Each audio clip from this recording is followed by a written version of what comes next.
You're listening to Unmuted with Papamutes.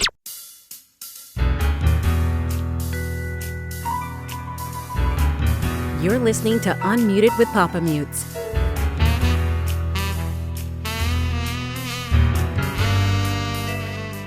Welcome to Papamutes, everybody. Today, my guest is Michelle Cox. Michelle is a multiple award-winning author of historical fiction.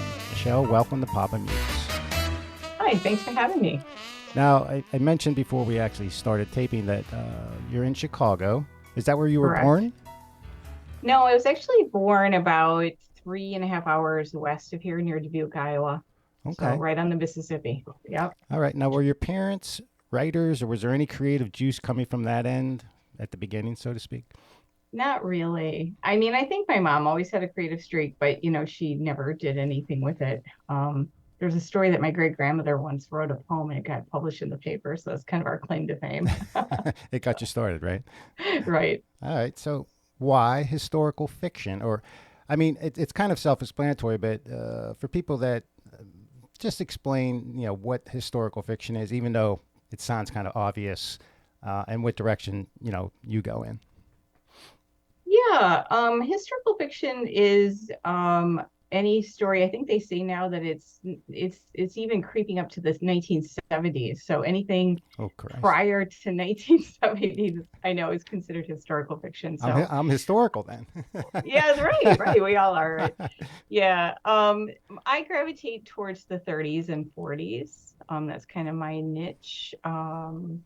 And I've always loved classic literature. And then I've been reading the classics since probably age 10. And finally, after my third kid, my brain just sort of fried. And I'm like, I need something else to read that's not quite so heavy, not quite so literary. So I turned to historical fiction because I love stories of the past. And it was kind of that next closest genre to the classics, because it was not written in the past, but it was about the past. And I have a real sort of connection. I used to work in a nursing home. I heard amazing stories of people who lived in Chicago. And I use a lot of those as inspiration for my books. So the Henrietta, and forgive me if I'm mispronouncing, Henrietta and Inspector Howard series. Yep. How many books are they? And, what's that in a nutshell? I mean... Yeah, that's as I said, Henrietta is actually based on a real woman that I met in a nursing home who had this amazing life in the 30s and 40s in Chicago. Yeah. It is a 7-book series, and the final book, book 7, comes out this October. So it's a murder mystery, heavy romance series set in Chicago in the 1930s. It's about an inspector and his wife, and it's kind of a Downton Abbey meets Miss Fisher's murder mysteries, if that gives you any kind of a clue. There's a lot about class differences and while a crime is going on. So yeah, the final book is A Haunting at Linley. Cool. And it's October it's coming out? Yep, October 24th.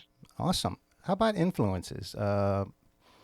I mean, at 10 years old, you started reading, but who were your influencers as far as going in this direction?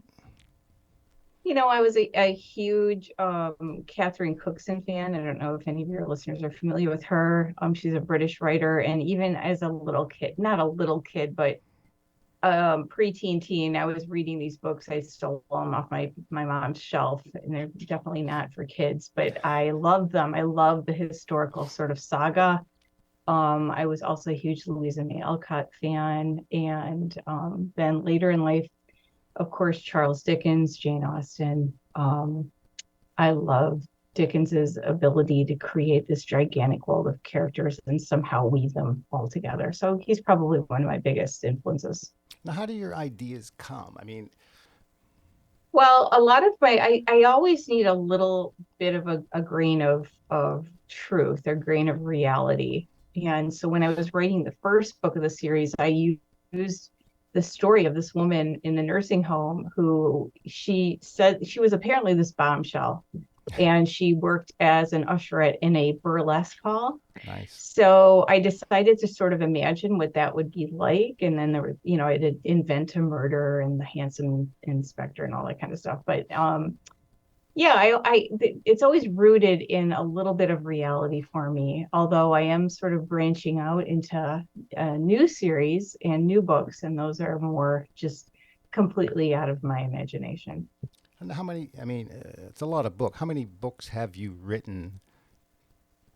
Well, I wrote one book before the series that never got published. Nobody likes to think about their book as their first book as their practice book, but that's kind of what that one was. And I tried for a long time to get that published, and I finally decided, I need to just put this one in a drawer and kind of start over. So then the series was born, and there's 7 books in that one. I have also written 2 standalone women's historical fiction. So a little bit different. One of those is coming out in March, and I've started on a brand new spin-off series, and that book one of that comes out in the fall.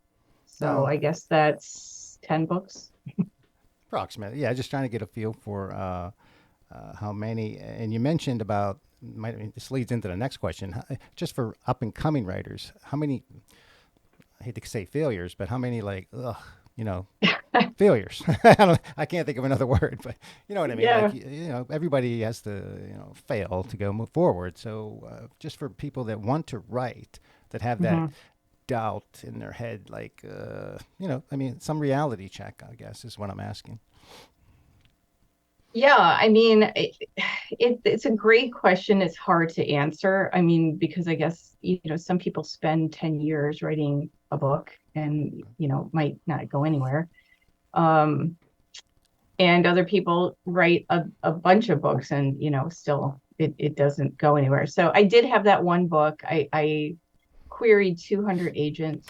I spent about a year trying to get some attention on it. And after a year and I wasn't getting any bites, I just thought, what, there's either something wrong with the product or there's something wrong with how I'm going about it. And so I started to try to educate myself.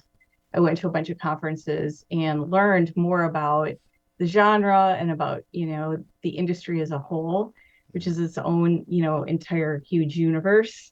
Sure. Yeah. So you have to really have a thick skin as an author. And I mean, writers think that, the big challenge is finishing the book, and it is. That's huge. But then you face a whole new mountain of getting it published, and then you also have to market it. So you have to start thinking of yourself almost like a small business, which is not what most authors are thinking. Correct. When they sit down to write a book. But that's kind of the mindset you have to have if you're going to be successful. Now, any educational background for you in history or? I have a BA in literature. Yeah. Makes sense. Yeah. So it kind of came in handy, right? And I think that was a great foundation for me because I didn't have a lot of creative writing courses, admittedly. However, I do think that one of the ways that you can really teach yourself is to just read and read and read and read. It really is one of the best ways to learn. So someone coming up through the ranks, so to speak, the more education you have, I think just to back up a step, networking is key. Any business, networking is key. Film, whatever. Sure. Being involved with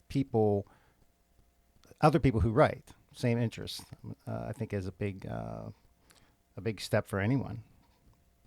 Yeah, it really is. And once I sort of started researching book conferences, I realized that there's a whole world of conferences out there. And it's great because some of them were geared towards craft, learning to be a better writer. And some are more geared towards marketing. Some are for fans. And some are just for networking or maybe some kind of combination. And those were a huge pivotal thing for me because I learned a lot about the industry. I learned a lot about marketing. And as you're saying, I just really, really started networking, and that's huge. You really need that. As you're saying, in any business, you need to be able to sort of connect with other authors or other players in the industry who can possibly help you.